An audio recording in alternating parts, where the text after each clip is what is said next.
Usa ka pagtuo, usa ka tingog, usa ka katawhan.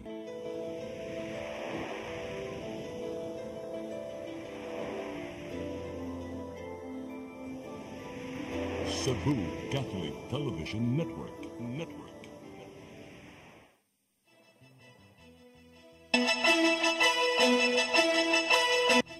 Uluhan sa mga balita sa Sayri 47. Duha patay sa pabuto samtang laing duha na igo sa saad nga bala sa pagsugat sa bagong tuig. Kapulisan sa Central Visayas gipaubo sa kinilit nga drug test karong adlaw. Dismissed Mandawi City Mayor Jonas Cortes ni sangat sa iyang apelasyon sa Korte Suprema. Seguridad sa mga kalihukan sa Fiesta Senior karong sunod semana andam na. Usa patay laing usa na angol sa pagpamusil sa merkado sa Dakbayan sa Lapu-Lapu. Sugbo, Kabisayan ug Mindanao, Pilipinas ug katawhan kutos maabot sa tong Sibya sa tibuok kalibutan mayong hapon. Live kita karon sa CCTN Channel 47 ug kini ang tulumanon sa nag-unang kasayuran nga angay natong masayran. Ako si Dennis Tabar. Tulumanon sa patas ng mga balita ug opinyon. Ako si Danica Caballes. Kini ang Sayri 47.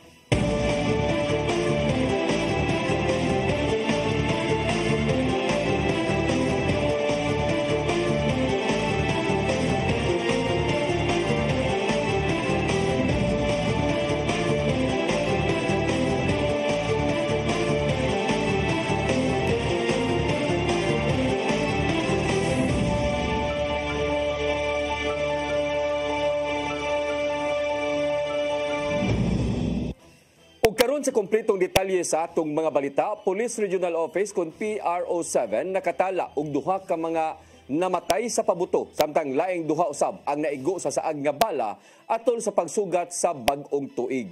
Apan bisan pa man niini, gipasigarbo sa kapulisan sa Central Visayas nga hapsay ug malinawon ang tibuok rehiyon atol sa New Year. Ang kasayuran ihatod ni Arnold Bustamante.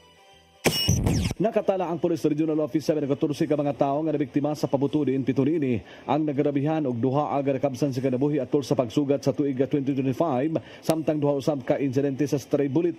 Mato ni Police Lieutenant Colonel Janet Rafter, spokesperson ni Police Brigadier General Roy Parena, officer in charge sa PRO7 nga sa kinatibukan, malinaw og hapsay ang Central Visayas sa pagsugat sa bagong tuig. Apan nasubo ang PRO7 sanglit adunay may duha ka mga kinabuhi ang nakalas tungod sa pabuto o sa ani didto sa lungsod sa Asturias nga naglambig sa usa ka vlogger nga naigo sa fireworks human mibuto kini siyang naong ug ang 10 anyos nga bata didto sa Dakbayan sa Talisay. Mato ni Rafter nga kasagaran sa mga nabiktima sa pabuto migamit kini sa mga gidili nga mga firecracker sama sa Goodbye Philippines. Hugot nga gimonitor sa PRO7 sigon ni Rafter nga walay makalusot nga gidili nga mga pabuto apan ang uban gipalusot kini sa black market pinagi sa online. Puro nakuha ni sa atong mga biktima diha bitaw sa mga black market or kanang mga ginapalusot especially during nga kanang naghinangat na bitag gyud ang oras para sa bag-ong tuig. Diya man agud usually manggawas gyud kining mga illegal nato nga mga pagabuto.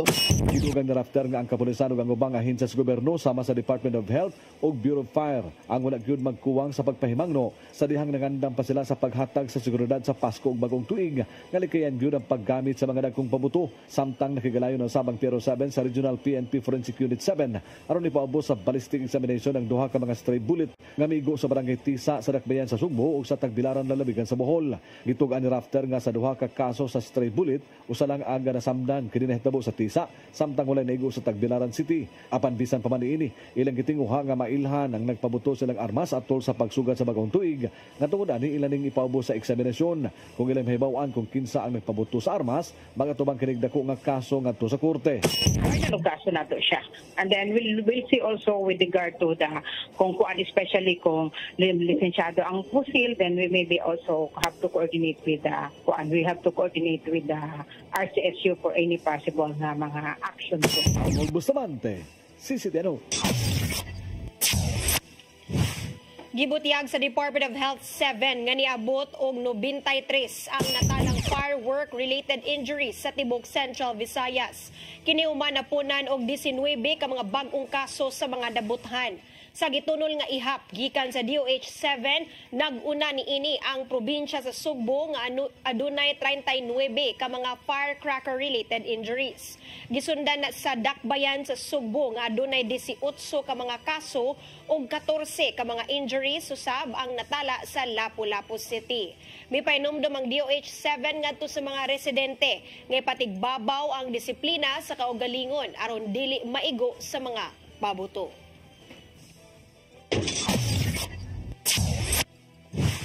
Mga pabutong nga gipang-display gawas sa firecracker zone niadtong Disyembre 31, gisakmit sa kapulisan sa Dakbayan sa Lapu-Lapu. Samtang ang ilang datos usa ang nabuthan o pabuto atol sa pagsugat sa bagong tuig.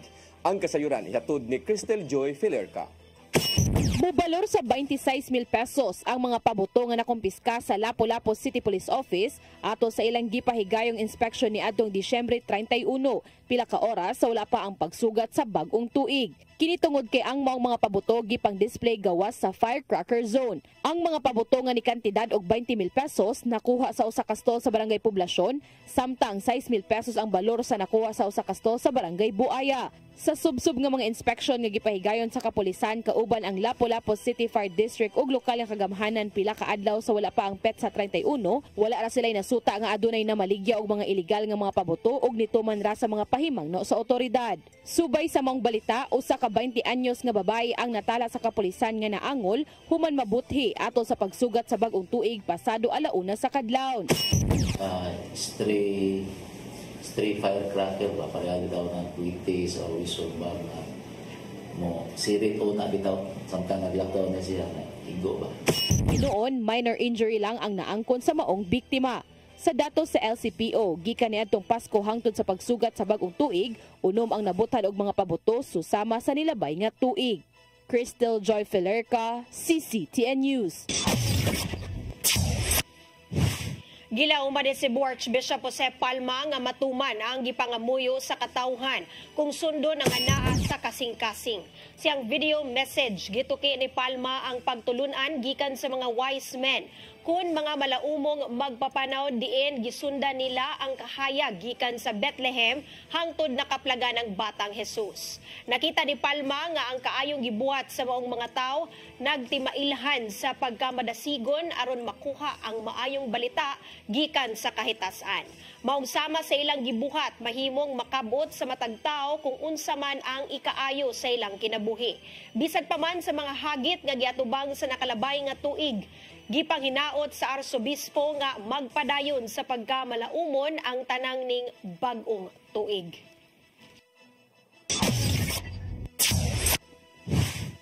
Kapulisan sa Central Visayas ni paubos sa kinalit-kalit nga drug test karong adlaw subay ning pagsugod sa bag-ong tuig. Kabahin lang hinuon kini sa internal cleansing sa ilahang habig. Ang kasayuran ihatod ni Cristel Joy Filerca. Isip pagsanong sa kamanduan sa uluhang buhatan, dungan nga nagpahigayon og surprise drug test ang kanang sakop sa kapulisan sa Central Visayas. Sa Police Regional Office 7, tuyong gipahigayon ang drug test karong namalik ang ilang mga sakop human sa ilang deployment sa lagyong lugar. Suma pa sa tigpamaba nilang si Lieutenant Colonel Janet Rafter nga kabahin lang sa internal cleansing ang gihimong lakang. Kung mapamatud-an ang nagpositibo, ipaubos sa subsub nga investigasyon ang mga police officer ug posibleng mataktak pa sa serbisyo. Sa Dakbayan sa Sugbo, moabot sa usa ka gatos ka mga pulis ang nipaubos niini ug wala pay resultang gipagawas ang Cebu City Forensic Unit. Samtang sa Dakbayan sa Mandaue, tuyong gibuhat ang drug test isip kabahin sa discipline policy sa ilang mga sakop. Nasairan nga tanang 600 ka police personnel sa mong dapit ang kinahanglang mopaubos sa drug test. Sa Dakbayan sa Lapu-Lapu, moabot sa 75 ka mga sakop sa kapulisan ang nisanong sa mong mando gikan sa naggadayang mga police stations. Matod ni Police Captain Edsel Petesio, ang Public Information Office Chief sa LCPO, nga lakip kini sa ilang gihingusgang kampanya batok sa illegal nga drogas ug kabahin usab kini sa ilang internal cleansing. Hinuon, ipaubos usab sa confirmatory test kung makita sa drug test nga nagpositibo ang maong police officer. Cristel Joy Filerca, CCTN News.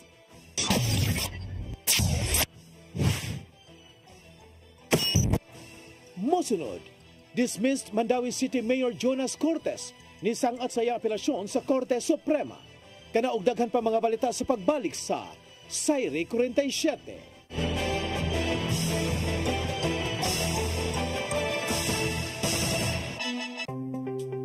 Discover the beauty of the Philippines.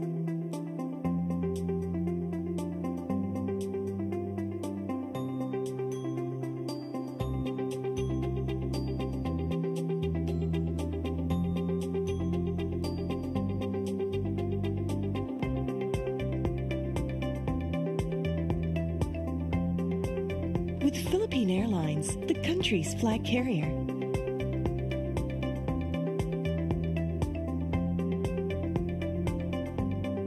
The airline that lets you feel the warmth of the nation.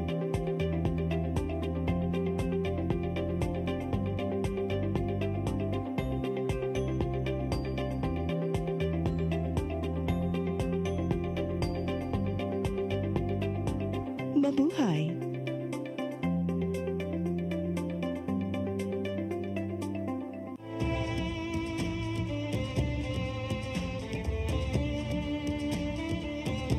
May the dance of the Sinulog Festival encourages us to celebrate life with enthusiasm and grace. Viva Pete Senior! Hala Bira! Pete Senior kang mama kini, Pete Senior kang papa kini.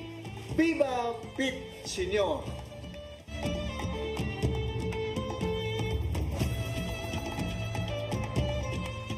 Start today. Unlock the secret to a healthier you. You're worth it. Health is wealth. Health plus. CC Flow. Health Lift Plus. Health is wealth.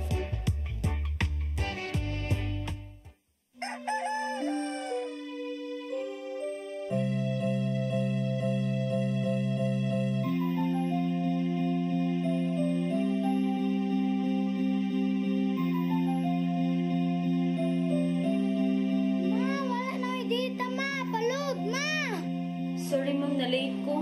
Nangita pa mong gusto para internet sa kong anak ma'am. Ay, wala na yung problema. Mag-Sinisibu! Sinisibu, Sinisibu. For your internet connection. And for the signal of your cable TV. So fast and straight the transmission to your home. Sinisibu! Sinisibu, Sinisibu. Offers you to have fiber optics. For your viewing experience, perfect and clear so far. So great and affordable for you to enjoy. Sinisibu. Sinisibu Television Network Incorporated offers fiber to the home broadband internet bundled with fiber to the home cable TV connection. Sinisibu Television Network Incorporated with its operation in Metro Cebu and the whole province of Cebu soon. And affordable for you to enjoy. Sinisibu!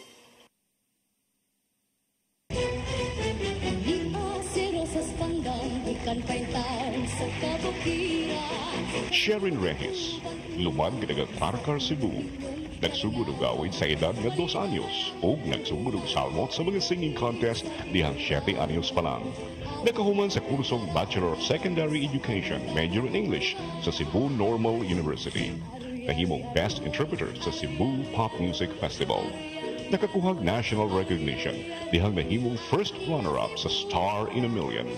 Kinahimo ay nahimong hagdanan sa iyang kalampusan ug sa ubay-ubayng pasidungog ng iyang kadawat. Sharon Reyes. Karpo sa Subo, Subuano ni.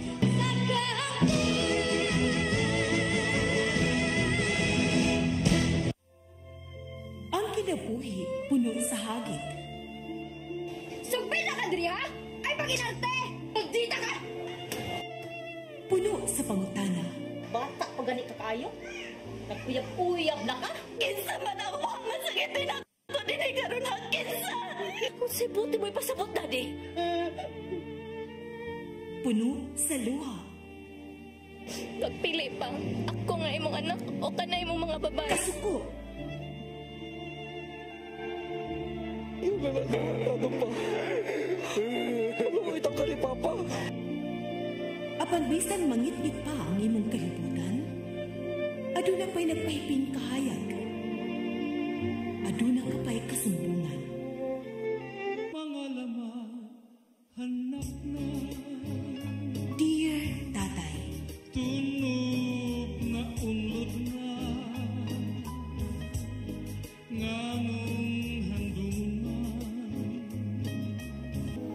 Wailaing pagi aron masabtan nato ang Biblia. Kinanglan nga doon natay relasyon kang Jesus. Hangtod sa layan natong panaguban, daghang salamat. Shalom. Tunog na unlod na.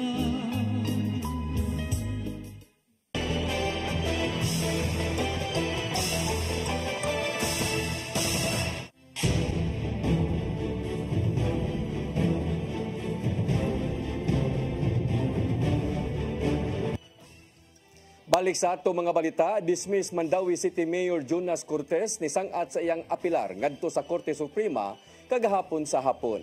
Sa iyang petisyon, si Cortez ni tataw nga ang gihimo ni sa Comelec pagkanselar sa iyang kandidatura usa ka grave abuse of discretion ingon man paglapas sa iyang constitutional rights. Ang kasayuran ihatod ni Mary Rose Sagarino. Gisangat kaganinang hapon ni dismissed Mandawi City Mayor Jonas Cortez ang iyang apilar ngadto sa Korte Suprema. Gifile ni Cortez maong petition for certiorari batok sa Comelec og sa petitioner nga si Attorney Ervin Estandarte. Kini humana sa gilawatan nga desisyon sa Comelec, opisyal nga pagkansela sa Certificate of Candidacy ni Cortez sa umaabot nga eleksyon sa Mayo. Subay sa alegasyon sa material misrepresentation sa pagsangat sa iyang kandidatura taliwa sa giatubang nga dismissal order sa Ombudsman. Sa iyang petisyon, si Cortez ni tataw nga ang gihimo sa Comelec o sa grave abuse of discretion o paglapas sa iyang constitutional rights, lakip na ang due process of suffrage. Si Cortez ni hangyo sa Korte Suprema nga ibali ang desisyon sa Comelec o pag-issue status quo anti-order aron mabalik ang iyang status isip lehitimong kandidato. Dugang pa, gihangyo sa kampo ni Cortez nga mangayo og katinawan ngadto sa korte nga nag-ingon nga ang Section 78 sa Omnibus Election Code wala magtugot sa ineligibility proceedings sa dili pa ang eleksyon. Prayer that the Supreme Court will review the resolution of the court, of Comelec, no, being quasi-judicial acting in its and dispensing its quasi-judicial powers to review their orders and their resolution based on a question of law, and most especially because it is acting with grave abuse of discretion amounting to lack or in excess of its jurisdiction. So, mauna. Mary Rose Sagarino, CCTN News. Commission on Elections sa siyudad sa Mandawi nakapahigayon na sa roadshow sa automated counting machine sa 8 sa 27 ka mga barangay. Mubalik ang ilang roadshow karong Enero. Ang kasayuran ni hatod ni Mary Rose Sagarino. 8 na sa 20 city ka barangay sa siyudad sa Mandawi ang napahigayunan sa Commission on Elections sa roadshow alang sa automated counting machine. Pipila sa mga barangay nga nakapaubos na sa demonstration mao ang Barangay Tawason, Sentro, Cambaro, Upaw, Cobacob, Bacilid ug Tingob. Mobalik ang Comelec og pahigayon sa roadshow sa kabarangayan karong Enero. Gitinguha nga mahuman ang 20 city ka barangay sa dili pa matapos ang deadline sa Enero 30. Ongoing siya, nag-break lang karon, then balik ta January. So, hapit na makompleto.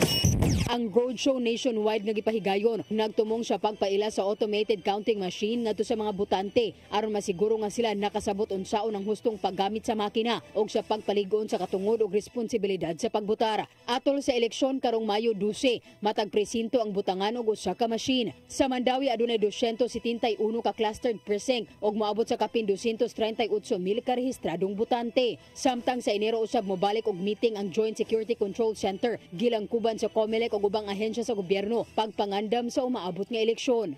In preparation sa elections para pag-start sa election period na natay ganban, Comelec checkpoint, so gidelegate man nato ang mga functions like sa checkpoint ang mobantay PNP, AFP, so gi-reactivate such that kanang ready na ang team to work sa ato ang election.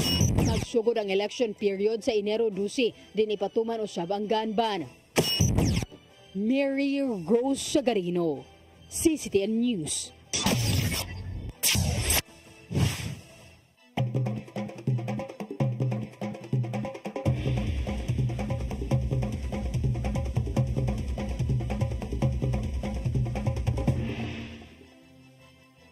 Seguridad alang sa mga kalihukan sa Fiesta Senior 2025 sunod semana andam na. Apil na niini mao agianan sa ipahigayon nga prosesyon atol sa pagsugod sa Novena Masses. Ang kasayuran ihatod ni Gian Navarro. Usa ka semana na lang ug magsugod na ang mga kalihukan sa Fiesta Senior 2025. Maong andam ang palibot sa Basilica Minoria del Santo Niño de Cebu sa ipatumang seguridad sa sulod ug gawa sa simbahan. Sa sayo pa lang, nakapwesto na ang mga entrance ug exit points nga ibutang ngadto sa pipila ka mga dalan duol sa Basilika. I-deploy usab ang pipila ka mga sakop sa pulis sa palibot sa simbahan aron pagtubag kung adunay alarma. Sumapa sa media liaison officer nga si Father Jules Van Almeres nga striktong ipatuman ang inspeksyon sa mga dala sa matag bisita aron di makalusot ang bisan unsang mga kontrabando.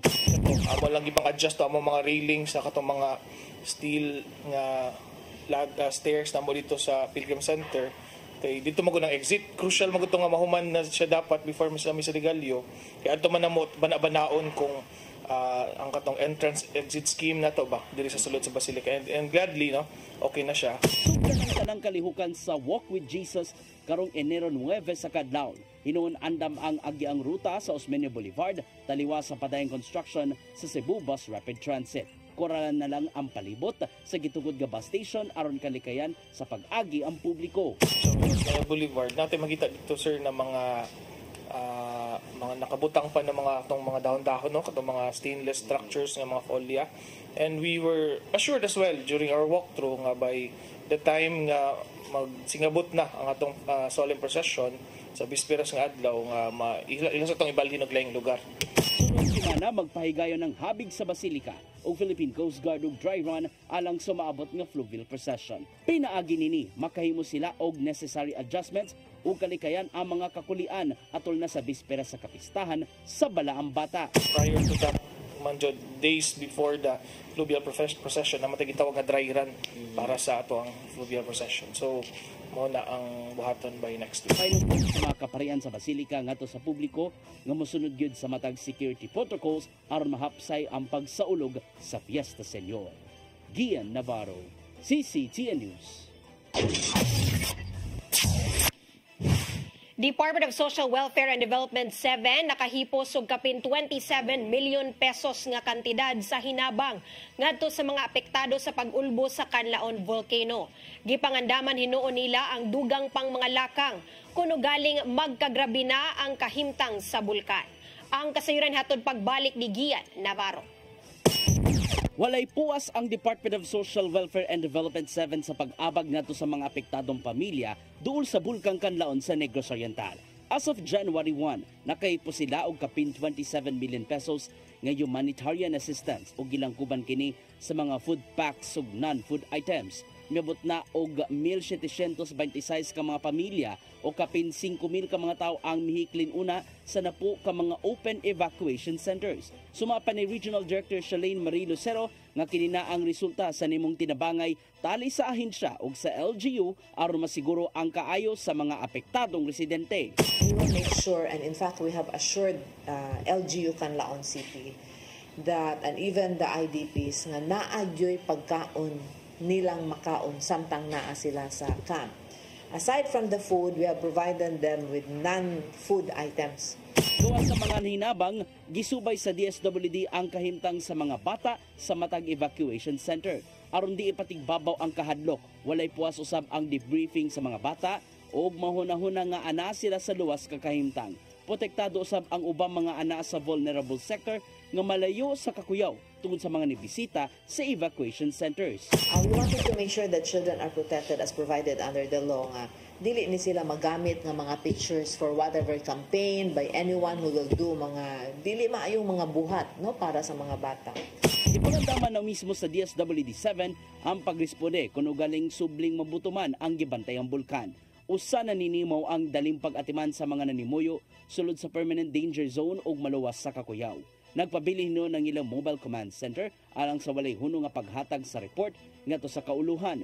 Gibanaban na moabot sa 100 ka mga sakop sa DSWD ang gideploy sa Canlaon City aron pagsubay sa kahimtang sa mga apektadong residente. The PNP or the uniformed men have also been alerted by the OCD or the council in general nga you have to be vigilant enough. Kung namoy makitang families, warn them in case mubuto, asa siya dagan, as ang sakyanan nga nagulat. Kinsa ang mga tao nga mo hakot nila pabalik sa camp.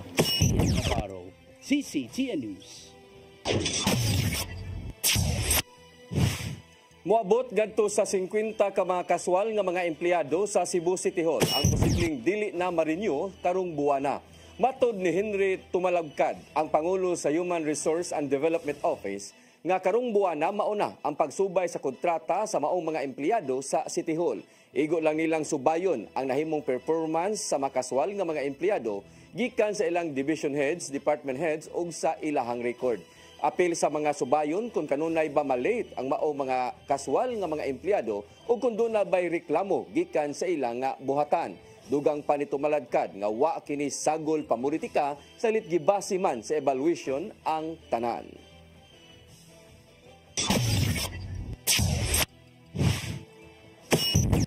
Mosunod, usa patay samtang laing usa na angol sa pagpamusil sa merkado sa Dakbayan sa Lapu-Lapu. Kanaog daghan pa mga balita sa pagbalik sa Sayre 47.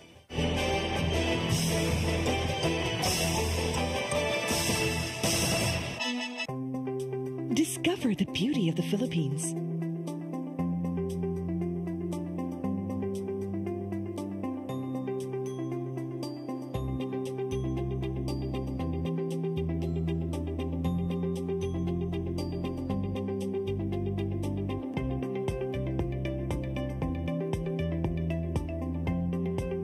With Philippine Airlines, the country's flag carrier.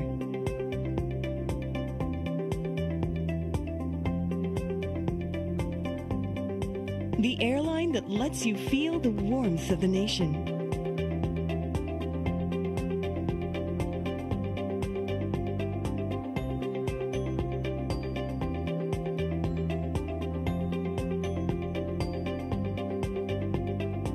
Mabuhay!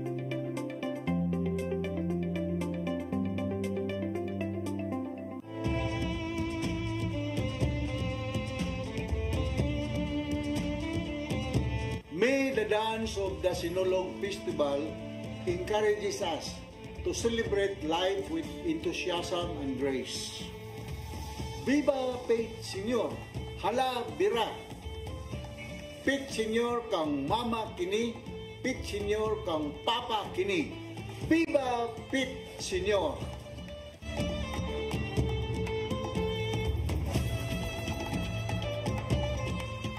Start today.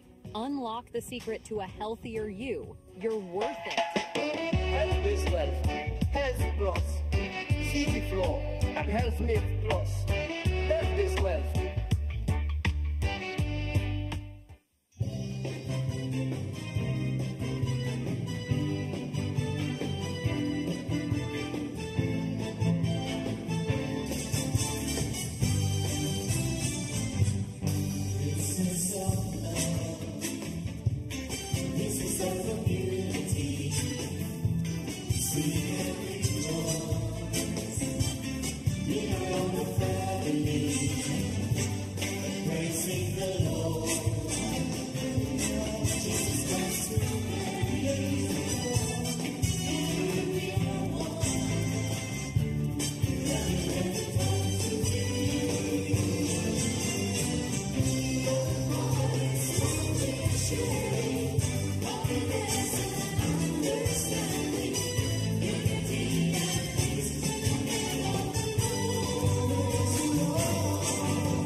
Balik sa atong mga balita, usa ang patay samtang laing usa ang naangol sa nitabong pagpamusil sa merkado sa Dakbayan sa Lapu-Lapu atol sa pagsugat sa bag-ong tuig.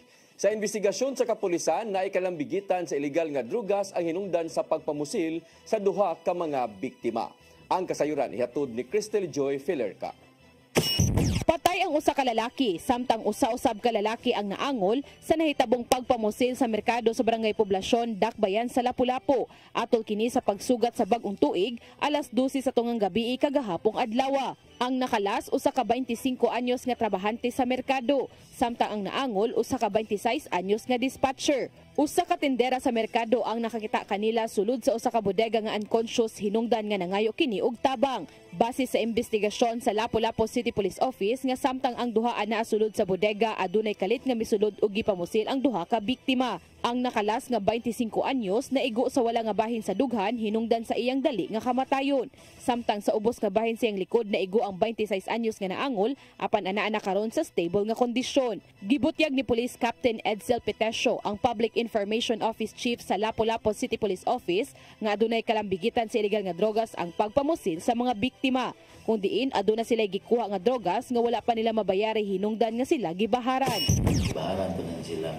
Di na mo mamtanong sa natuloy kung dili mong bayad. Dugang pa niyang posibleng wala mabantayi ang pagbuto sa armas tungod kay nadungan kini sa pagbuto-buto usab sa mga nagkadayang mga pabuto atol sa pagsugat sa bag-ong tuig. Sa pagkutlo ning balita, wala pa masikop ang suspect, apan aduna nay giila nga person of interest ang kapulisan ug nagpadayon pa ang hot pursuit operation. Crystal Joy Filerca, CCTN News. Formal nga pagtuno sa deed of sale sa mga luna ubos sa 93-1 ordinance sa Dakbayan sa Sugbo ipahigayon karong bungana. Mato ni Mayor Raymond Alvin Garcia nga resulta kini sa nahimong panagsabot ngadto sa Pag-ibig Fund. Ang kasayuran ni hatod ni Gian Navarro. Gibutyag ni Cebu City Mayor Raymond Alvin Garcia nga mahitabo karong buwana ang pagtunol sa mga deed of sale ngadto sa mga nagpuyo ubos sa 93-1 ordinance sa Dakbayan sa Sugbo. Sa susamang panahon, mahitabo usab ang pagtuno sa cheque gikan sa Pag-ibig Fund ngadto sa Cebu Provincial Government. Sumapa ni Mayor Garcia nga giuyunan sa managlaing habig ang pagpatuman sa kaliwaan system. Ubos nini iandam sa Cebu Provincial Government ang deed of sale sa mga luna nga gipanag-iya mismo nila. Samtang iproseso sa Pag-ibig Fund ang loan checks nga ihatag ngadto sa Kapitolyo. Kini ang nakita nga solusyon sanglit na paglantawan ni Mayor Garcia nga lisod nang ipatuman ang deed of donation nga napirmahan niadtong 2018. So realistically lisod gaayo na buhaton nga atong i-implement ug usa ka party billing, no? So I think I beg to have my own opinion on the matter. Now it's really difficult for us to implement. Ito pa sa mayor nga mas luwas ang gipatumang kaliwaan system nga nauyunan sa Pag-ibig Fund aron dili masangit sa legal technicalities. Hinuon, mobayad man ang mga beneficiary sa 93-1 ordinance ngadto sa Pag-ibig Fund pinagi sa gisabutang housing loan. Kay ang mahitabo man gud na Pag-ibig will buy it from the provincial government and then Pag-ibig will pay the provincial government and then we'll just get the payment and sell the property to the occupants, di ba? Nya 25 to 30 years na ilang bayad sa atong mga residents. Nasairan nga ang mga lunang gipanag-iya sa Kapitolyo mawang gamitong collateral alang sa housing loan nga gipaymuslan sa mga nagpuyo. Gian Navarro, CCTN News. Mo kadtong naglangkob sa atong mga balita sa Sayre 47, ako si Dennis Tabar. Ako si Darika Caballes, hangtod ugma sa inyong paboritong tulumanon. Sayre 47.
Discover the beauty of the Philippines.